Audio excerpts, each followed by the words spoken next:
మీరు చెప్పింది చెప్పారు. మన జై కాపు సేన రాష్ట్ర కమిటీ సమావేశం గత రోజుల నుంచి కూడా ముందుగా కృష్ణా జిల్లాలో బొడ్డుపల్లిలో మా అధ్యక్షుడు బెల్లంకోట వెంకటబాబు గారి ఆధ్వర్యంలో జరిగింది.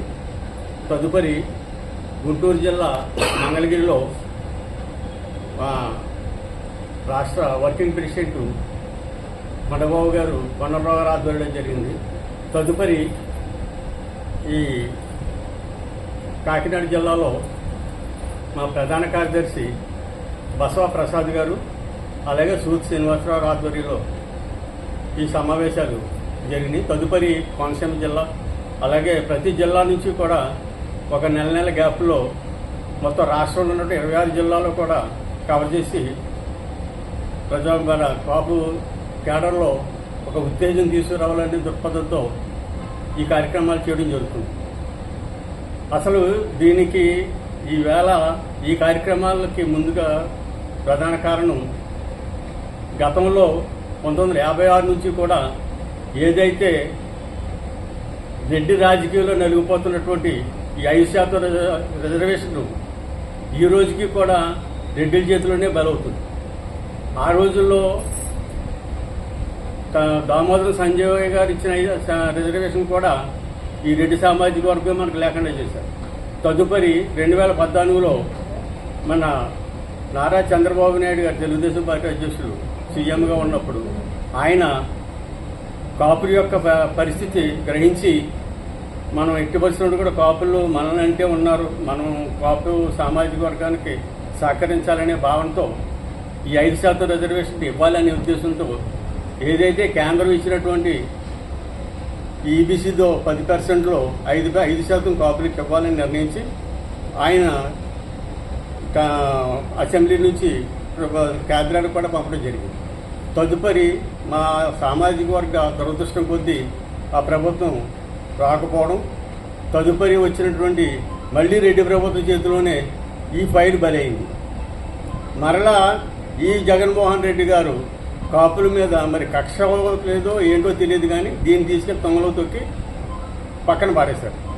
అంచేత మేము కోరేది ఏంటంటే ప్రస్తుతం కూటమి ప్రభుత్వం ఏదైతే ఇప్పుడు కూటమి ప్రభుత్వం వచ్చిందో ఆ కూటమి ప్రభుత్వం నాయకత్వం అటు పవన్ కళ్యాణ్ గారు కానీ చంద్రబాబు నాయుడు గారు కానీ పురంధేశ్వర గారు కానీ ఈ 3 రాజకీయ పార్టీలు కూడా కాపుని దృష్టిలో పెట్టుకుని ఎంత తొందరగా వీలైతే అంత తొందరలోని ఈ కనీసం ఈ 5% అయినా సరే ఈ రిజర్వేషన్ యాడ్ చేస్తే ఈ డిఎస్ఏలోనైనా ఈ నిరుపేద ఈ కాపులు ఎక్కడైతే ఉన్నారో చదువుకుని నిరుద్యోగులుగా ఉన్నారో వాళ్ళకి ఈ డిఎస్సీలో కలిపి వచ్చే విధంగా ఈ 5% రిజర్వేషన్ తొందరగా చేస్తే మేము ఎప్పుడూ కూడా ఈ కూటమికి వెన్నంటి ఉంటామని ఈ సభాముఖంగా తెలియపరుస్తున్నాం.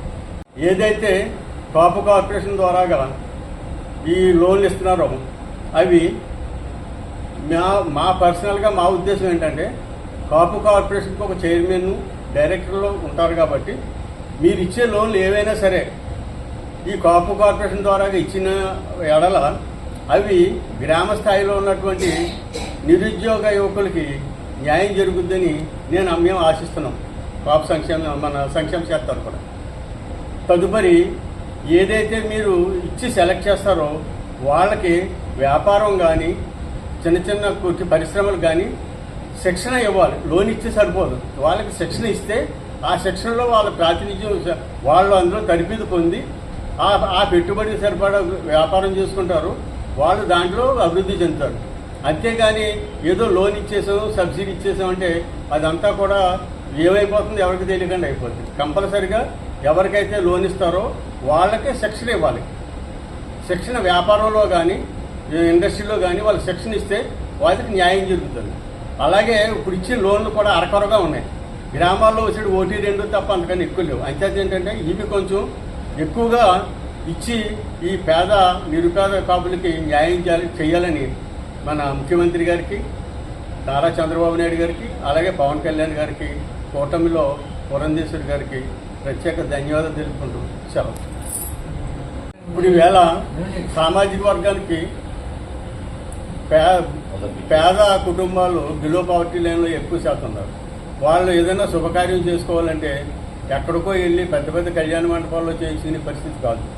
ప్రకృతి కలిసిన టైంలో ఇబ్బందులు పడుతున్నారు. కాబట్టి ప్రతి నియోజకవర్గంలోని కూడా ఒక కమ్యూనిటీ హాల్ ఉంటే ఈ పేద వర్గాలందరికీ కూడా ఉపయోగపడుతుందని ఇది కూడా మీరు పరిధిలో తీసుకోవాలని కోరుకుంటూ సెలవు. మనకి 10% 5% మనకి ఇచ్చి ఉన్నారు, కానీ అది నేటికి అమలు కాకుండా ఉంది. దానివల్ల మన పాప నిరుద్యోగులు చాలా వెనకబడి ఉన్నారు. అది ఇచ్చిందో మనకి కొంచెం లబ్ధి జరుగుతుందని ఆశిస్తున్నాం. Thank you.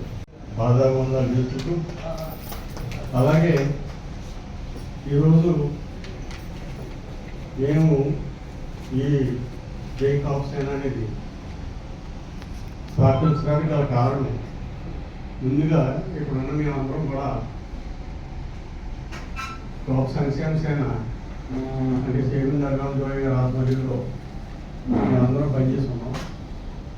దురదృష్టవశాత్తు అనివార్య కార్యాల వల్ల అక్కడ జరిగినటువంటి కొన్ని లోపాల వల్ల అటు పవన్ కళ్యాణ్ గారికి మనసు నొచ్చుకునే విధంగా ప్రవర్తన జరగడం వల్ల మేమందరం కూడా అక్కడ నుండి బయటికి రావడం,